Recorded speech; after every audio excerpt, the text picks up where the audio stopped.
All right. 3, 2, 1. We're about to start. Oh man. All right. Here we go. So So, Seedborn, what is this? well, this is going to be a speed run of Majora's Mask 100%. Um, the first thing that I want to emphasize, above everything else, is that this is an unmodified version of Majora's Mask, and everything you're about to see is just done by, making inputs with controllers, the way that anyone would play the game. Um, so this is going to use something called Arbitrary Code Execution, and the um, the idea behind that is it's any technique that allows us to change the game code by playing it, or write our own code into the game, and that's what we're going to do. So, if you're not familiar with the notion of arbitrary code execution, you can think of it as adding your own cheat codes into the game, and we're going to use those cheat codes to do a speedrun.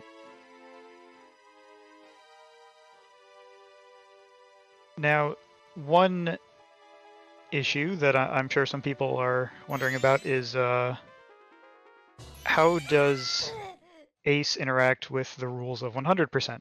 Because Ace is not actually allowed in 100%. So this is like double cheating, right? Because I'm not only am I creating my own cheat codes, I'm using a glitch that isn't even allowed in the speedrun. So the point of this video is to be a fun demonstration, just entertainment. And Yeah, it's like a proof of concept because a lot of people have been, yeah, because Ace is banned in both Ocarina of Time and Majora's Mask for anything outside of the any percent speedrun, because that's just like a anything goes kind of thing. But people have said like, oh, it would be kind of interesting just to see like a proof of concept of what a different kind of run would be, or like 100% run would be with Ace, with Arbitrary Code Execution, and this is kind of it, kind of that proof of concept. yeah, and I worry that some people might come away from this thinking, oh, that was at least pretty interesting. Maybe 100% with Ace would be cool, would be fun. I still don't think it would be, because, and this leads me into the question of, is this run optimized? And the answer to that is a hard no. And there's kind of two reasons for that. One is that there isn't actually a set of rules in place for what source requirement means when Ace is around. Right. So the idea of source requirement, which is a rule in the 100% speedrun in both OOT and MM, is that you need to collect items from the place that they're intended to come from. And oh yeah, ignore the movement, by the way. Yeah, hard on low TED movement.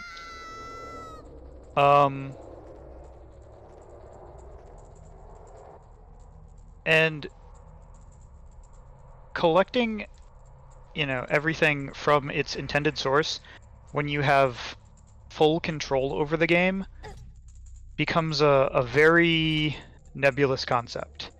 There's a lot of things that you have to clarify as to what's allowed and what's not allowed, and the RTA community hasn't had to make those distinctions. So there doesn't exist a full set of rules for what constitutes source requirement in the context of I can rewrite the game code. So in making this movie, I pretty much interpreted for myself what I thought would be okay to do, what would be in the spirit of 100%. and what wouldn't be. And I erred on the side of making this watchable and interesting, because at the end of the day, it's meant to be something that people can watch and enjoy, not, you know, some very optimized speedrun. So when we get into the actual ace parts, it might look like a chaotic mess, because in some ways it will be, but it could be much worse. And it could be to the point where 90+% of the run after ace becomes loading screens. So you're basically just staring at a black screen, then occasionally a few frames pop up, and then you're staring at a black screen again. That's probably what an optimized version of this would look like, and it just wouldn't be fun. It wouldn't have been fun to make, and it wouldn't be fun to watch.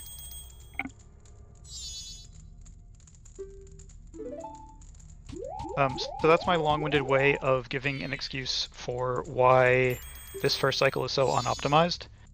I actually debated for a while about whether I even wanted to put first cycle in the video or not, but I decided that, you know, it should be a full speed run. It's part of the speed run, as much as we hate it. It's part of it. So, just lazy, someone says in chat. Yeah, just lazy. Like, legitimately, I didn't want to do first cycle, so I basically just did this whole thing in one take. So nice. it's you know, because the thing is, you know, it's first cycle. You've seen first cycle. If you want to watch an optimized first cycle, there's a million videos. You know, you can go watch any TAS. It'll have an optimized first cycle. It won't look any different than, you know, any other one. But the important part is what happens after first cycle, and that is where, you know, someone asked earlier how long it took to make this, and it was in the 200 to 300 hour range, and all of that effort kicks in at around 25+ minutes into the video.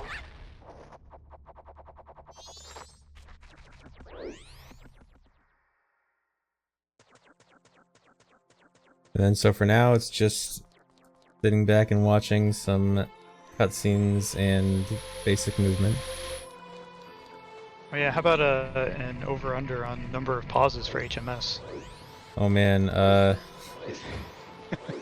But optimal is like, I don't know, 10 or fewer? I think now it's like 7 or 8. Oh, is it that? Oh, should I not have said that? Oh no, I mean, this is not going to be anywhere near optimal. Oh yeah. But yeah, for those who don't know what's going on, this pausing allows you to skip a cutscene where Happy Mess Salesman talks to you. If you pause frame perfectly every time while moving through this area, you can get to the loading zone before he talks to you.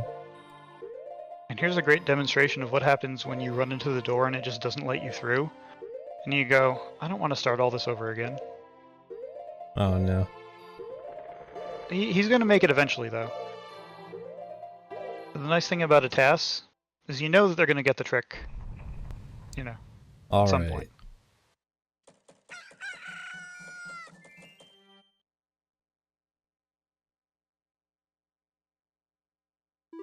But that's the other thing, right? That's, oh here, look, this looks optimized. That file name. Oh wait, no, that's not the second file name yet. Second file name's after Song of Time. Yeah, I know my own speedrun. So the thing about TASes is that, you know, people associate tool-assisted speedruns with optimized, right? Because for most speedruns, the difference between having, you know, full control over the inputs that you do in a speedrun in a TAS environment and, you know, RTA is just, oh, you can just do everything but better in a TAS, right? So for a lot of speedruns, the only reason to make a TAS for a lot of people is just, oh, you can do the speedrun really well. Of course, there are some people who just use TAS tools for pure entertainment, which I love, but that's kind of the minority use of it, right? This run is a case where the things that I'm going to do just literally don't exist in an RTA context. Your human hands just are not capable of it. Like, this could be done on a console theoretically, but Yeah, human hands if could not do it. exactly, if you had some sort of bot to do the inputs for you, then you could reproduce this on a console. Yeah, human hands couldn't replicate this first cycle because RTA runners do better than this. So yeah.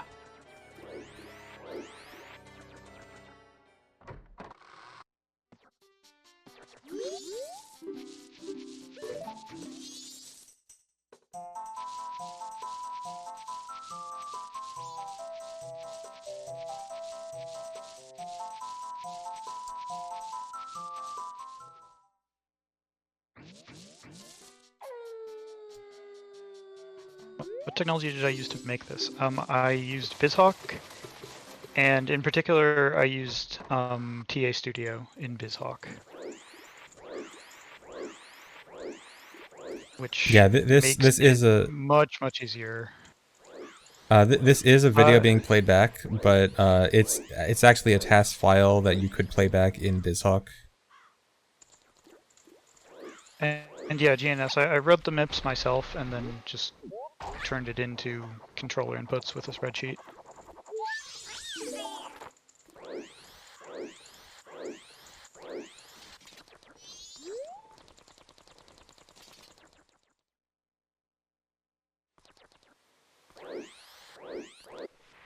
But yeah, if BizHawk didn't have TA Studio, I'm not sure that I would have made something like this. I mean, then you need some way to be able to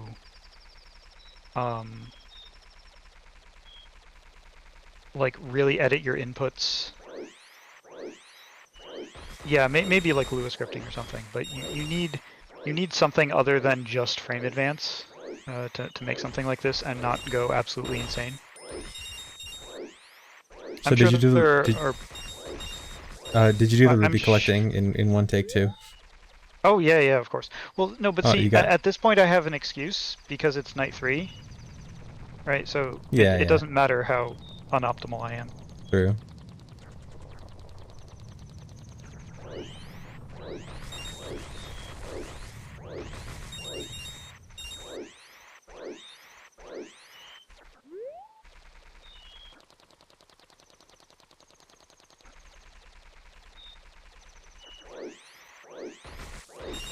Does this run use TAS only strats? Yes.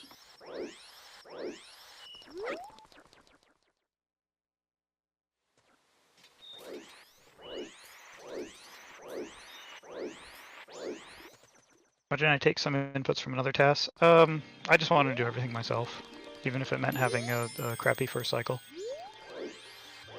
But also, since you had to like have a different file name, that probably alone changed the RNG, right?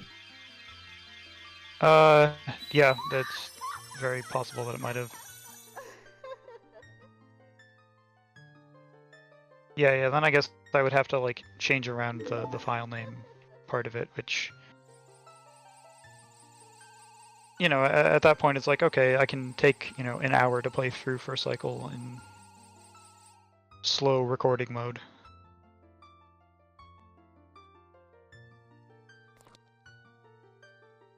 Why can't you do ACE during first cycle? So SRM is the thing that lets us do ACE, and currently we can only do SRM as human. Yeah, SRM usually requires either holding something or dragging something to you, and Deku just can't do that. Deku can't pick up anything or use like a boomerang or something like that. Yeah, if we could do SRM, then we would. Well, you know, if we could do SRM during first cycle, then yeah, this whole thing would be 10 to 15 minutes shorter. Yeah. Though technically you actually can in OOT3D. OOT3D, or MM3D, actually has a way to hold explosives as Deku. Yep. But I don't think they can do full ace in there. They can do SRM though. Yes, Deku can do SRM in OOT3D. Pretty amazing, isn't it?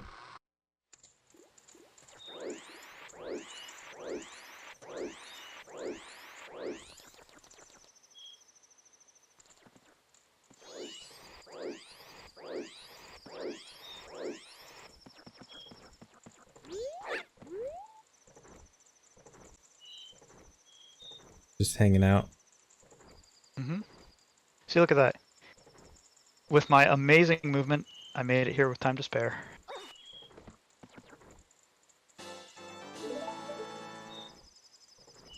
The first item for 100%. Actually, we got bomb bag already. Oh, true, true. Or bombs, I guess, technically.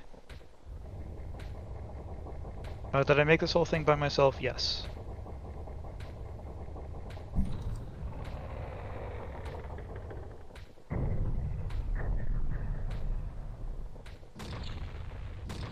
So one thing that people might wonder is why make a video like this? So there's a few reasons.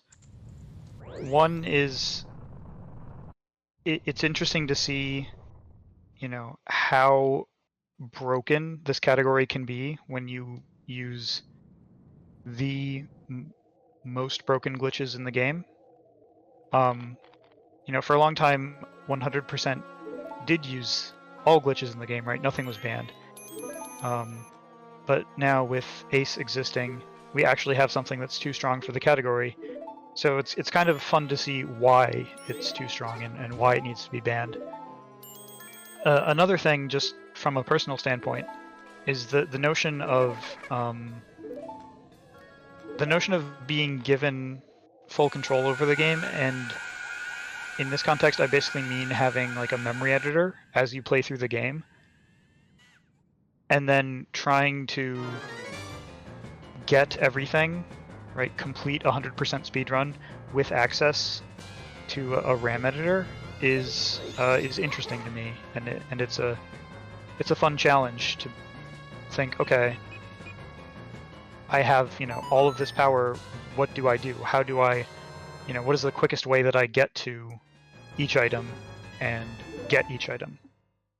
Yeah, it's really interesting because most speedruns just gonna have like one specific goal, which is like, you know, beat the game, or maybe a small set of specific goals. But with a 100% run like this with source requirement, you actually have like, I don't know, probably close to like 150, 200 goals or something like that. And so you have like so many specific goals that you have to do, and you can't just like bypass any requirements and just do one single goal. So like kind of having to figure out how to do so many goals even with so much power is still pretty interesting. Yeah, this kind of comes back to the discussion of what are the actual, you know, source requirement rules in the context of Ace, and you know that's not something that, you know, the community has decided upon because there's no need to. But like I said, I definitely in making this video have tried to stick to a fairly restrictive definition of what counts as source, so that you really do need to go places and, you know, get things from people, instead of just, you know, you can't just spawn all of the actors in one place and then they all give you their items, right? That's something that you could imagine you could do with Ace, and you could. Should that count as source? I don't think so, and this run doesn't do that. You know, should you be able to like write custom code for giving items and then cause actors to run that and count that as source? Again, I don't think so, so I opted to, you know, force myself to figure out how to make each actor run its own code for giving you a certain item, so that, you know, it does stay as true as possible to the intent of source requirement. Okay, so as we're getting closer to the point where all this actually goes down, you made a new file mid-run. What was that all about? I sure did, and I didn't even select it. So a really cool thing about Majora's Mask is that whenever you make a file, that file name just sits around in memory. It just goes to a place that doesn't get touched normally. So that means that when I was on the file select screen after Song of Time, and I created that file, I now have its file name just chilling there, waiting for the SRM. And file names are the main way that we kick off the SRM that leads to the ACE. So both of my file names, file 1 and file 2, are assembly code. They're 2 instructions each of code. And it turns out that 2 instructions, those instructions, well, 4 total, are going to be enough to free up controllers 2 through 4. So the way that we have to do everything in this run is, we're limited to what we can do with controller inputs, right? That's the only way we have of interfacing with the game. And the way Majora's Mask works is the inputs from controllers 2, 3, and 4 don't actually register in the game. They don't show up in RAM. Because there is some code in the game that keeps them zeroed out. They actually have a space, right after the controller 1 inputs where they would show up, but they're kept from showing up there. And so the code that's in the file names, its entire purpose is to corrupt the piece of code that keeps those controllers suppressed so that we can use all 4 controllers. So the vast majority of inputs in this run are not done on controller 1. They're done on the other 3 controllers. Of course, that's all going to be in the background. Right? You won't actually see those inputs, unfortunately, but they're what's going to drive the entire run once we get things set up. So the basic game plan is, as soon as we do SRM, it's going to be free up all of the controllers, use those controllers to write code into memory, and then just use that code to do the speedrun.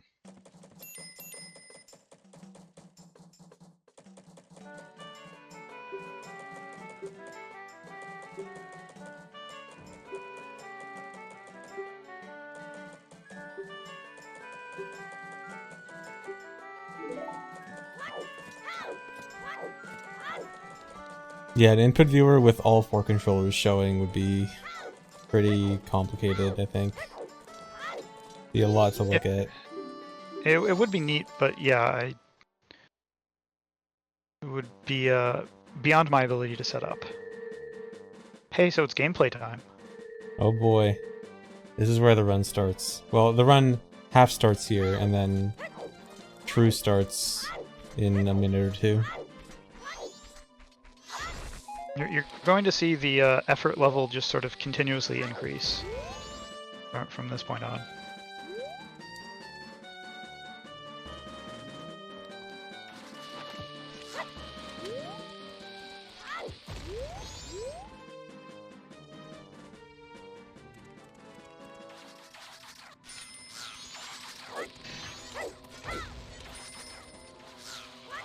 So this is just going to the graveyard to first set up SRM.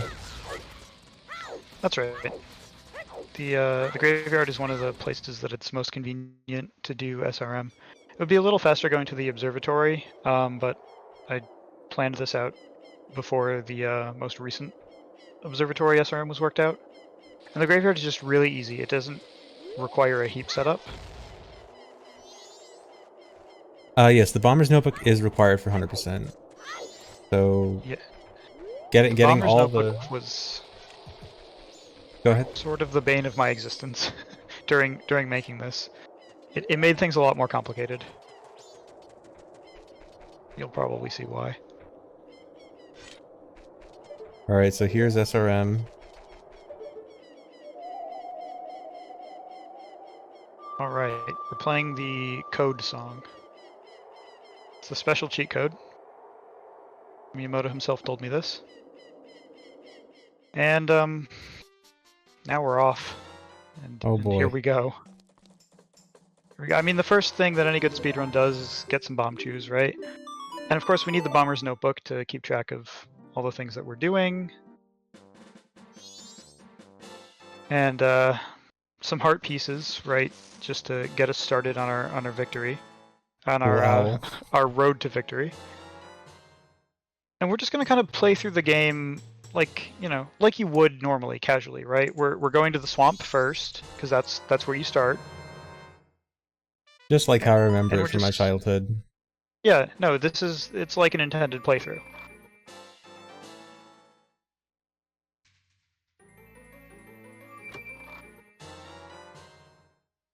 Yeah, again, So this. Go ahead. well, I was just saying, you know, first temple, we gotta make sure we get all the maps and compasses. You know, I all that like stuff. being different forms for each one. Of course. We need Fierce Deity to beat the boss, so we've got that. And then finally, we've got to squish the fairies out of Link. It's faster, it's more optimal.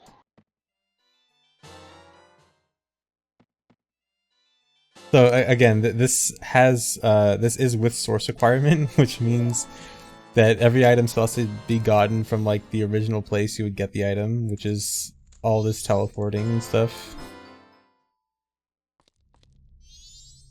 Oh my god. So yeah.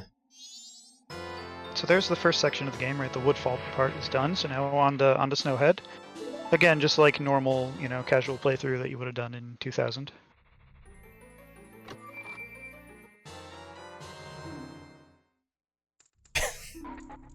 No, I said there wasn't gonna be Sonic this run. I don't know what you're talking about.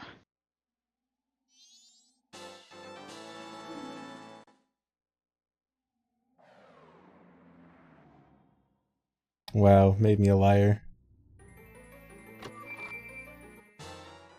Alright, second temple already. We're at a good pace here.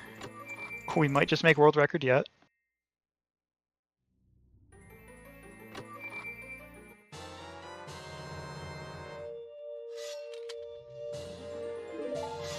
Nice boss This fight. seems more like a montage, someone says. Yeah, it kind of plays out like that. Squish the fairies out again. That's the power of Ace. But again, you know, I need to emphasize that this is an unmodified copy of the game, and this is a, you know, single continuous playthrough. This is the power that you have when you have Ace.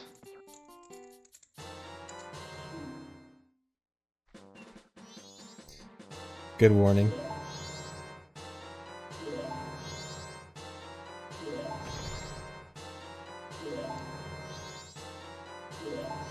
So we got to make sure we get all the maps so that we know where we're going. That's what that was. Oh yeah, it'd be terrible to get lost with this in this run. Yep.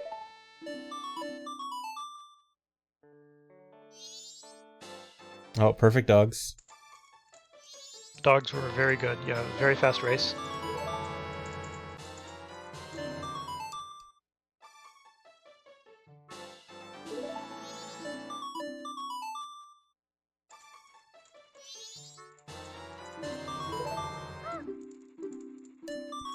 This is Okay, I have to from a ask: security camera. are these camera tricks things that you actually modified, or is it like some weird side effect of something else? No, this is on purpose. Okay. If you there's certain camera values that you can mess with to get some fun results. All right, interesting. So I tried to, you know, spice things up here and there. I like the owl optimizations. Yeah, I had a code where the whole thing it does is it just drags an actor to Link. Oh no. Is he okay? Yeah, no, he's fine. See, look, he's talking. Okay, I guess that's fine. Yeah.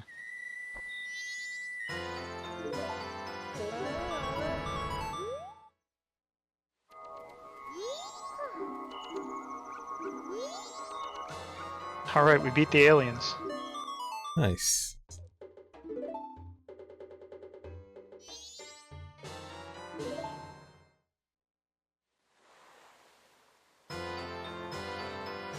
That was Zora Mask. Obviously, you can tell by the icon.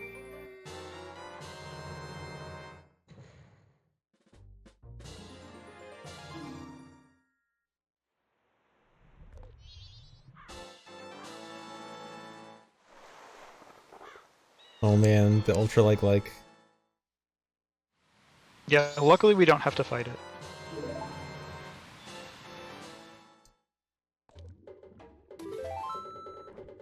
I like this one. You just kind of, Nice. you know, get the Yeah, heart that was piece. good.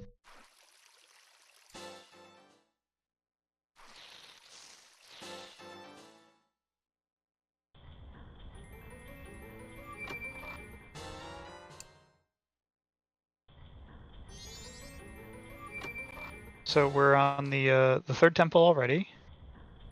Almost done with it. I like that this goes relatively in order. Yeah, you know, it's hopefully helps keep track of it a little bit. You know, Yeah, you're just sort of kind of like playing a through the game. You know, glitchless it's like a fun. let's play, basically. Yeah, yeah.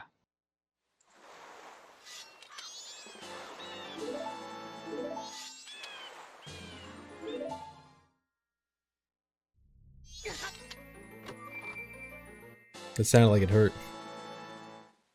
Oh, good number of skull Uh, falls. Very nice. I'm glad you caught that. There's things hidden around.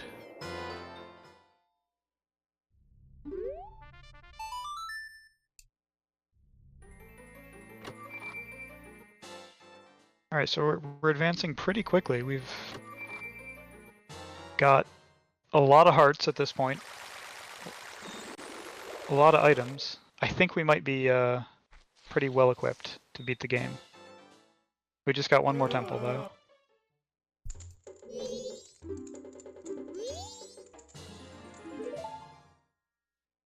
Nice.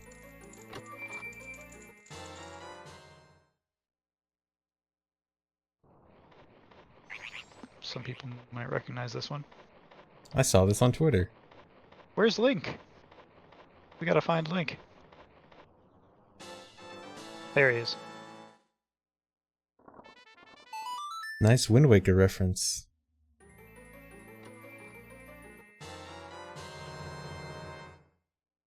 Alright, last temple.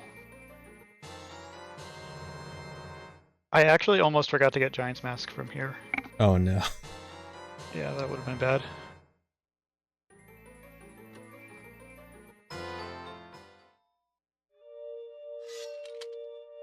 Alright, Fierce Deity to beat the boss, as always. It just makes the boss fights easier, you know.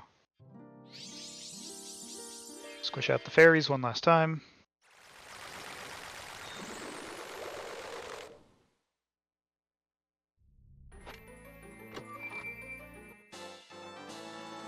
Alright.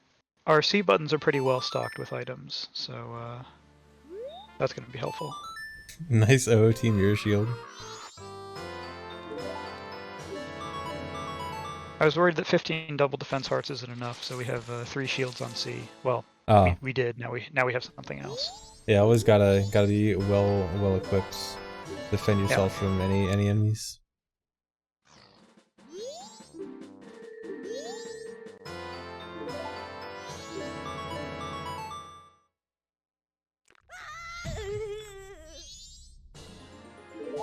I really like that one. The heart piece just falls on him.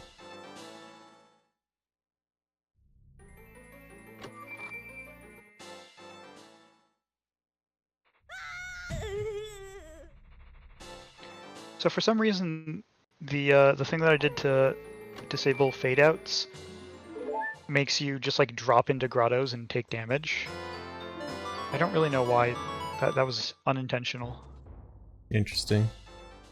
I wonder if it like sets your position at a different position like frame 1 but then shifts you like in frame 2 or something. I don't know if it's that or if it's just like messing with the fade in, where like normally you'd be. Yeah. Yeah, I don't know. Or it might be the void warping also. Maybe it's that. Whoa. So this one, like, I actually couldn't figure out how to speed up the spawning animation for that chest, so I just didn't, and I did something else instead.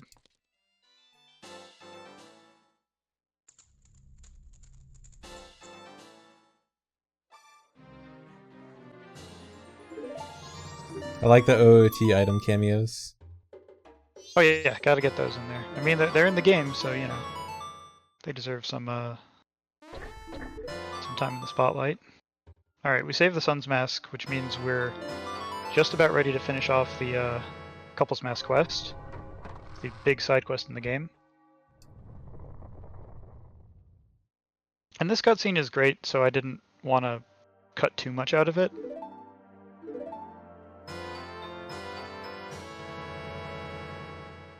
And we need a bit of a breather before we get into the real end game here.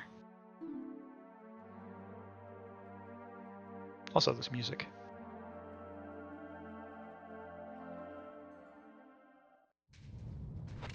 All right, time for the trials.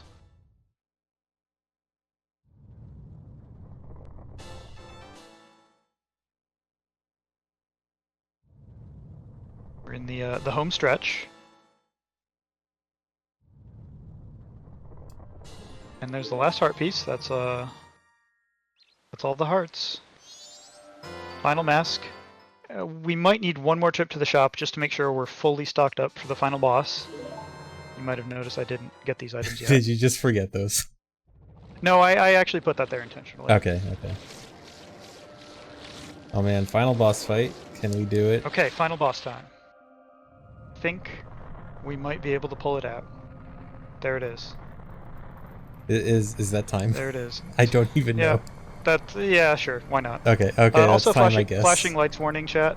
There's going to be some party going on here, so you know, look away if you need to.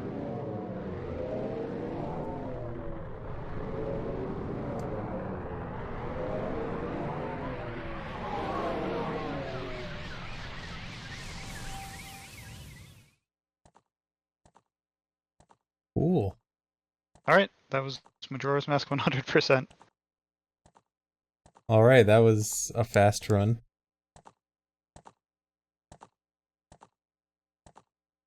In 37-ish minutes. Yeah, that was quite a ride. And again, that was with, you know, messing around and trying to make things fun and entertaining versus just making them, you know, cutthroat optimized. So, you know, if a consistent rule set existed for this and someone really tried to optimize it, you could probably cut off, you know, 5+ minutes off of that. You know, but why would you do that? This is much more fun. At least that's my take on it. So yeah, that was a wonderful TAS, and now everyone knows why Ace is not allowed in non-any% categories. But yeah, that was very interesting to watch. I hope you guys all had fun watching that. And yeah, thanks for doing this, Seedborn. This was very nice. Yeah, thank you for streaming it. All right, any final words? I'd like to thank Fig and Crimptons for helping me learn MIPS and just get into the more technical side of things a while ago. This definitely would not have happened without them helping me along with that. And thank all of you for watching, chat. This will be the I'll make the video public on my YouTube and tweet it out, and then I'm sure ZFG will put up the commentary version as well. You want to link the video in chat if you want? Yeah, I will do that. And yeah, I'll be uploading this to YouTube shortly. There's the video. I usually don't upload these with chat on YouTube, but I might actually upload this with chat just because I think chat liked this one a lot. Short and sweet. Yeah. But hopefully you guys will you know, maybe check out the engaging part of it again. I feel like multiple viewings are rewarded. Yeah, there's some things that I definitely realized I missed. I need to go back and see some special messages I missed. But yeah, so this was really cool. Thanks for watching, everyone. But I guess we're done here.